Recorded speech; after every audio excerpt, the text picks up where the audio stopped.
കുട്ടാ, എന്നാ വേണം കറിക്ക്?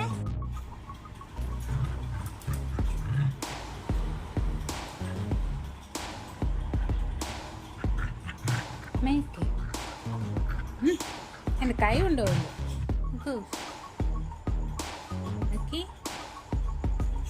ഇതെന്നാ, എൻ്റെ കയ്യിലൊരു സാധനമുണ്ട്.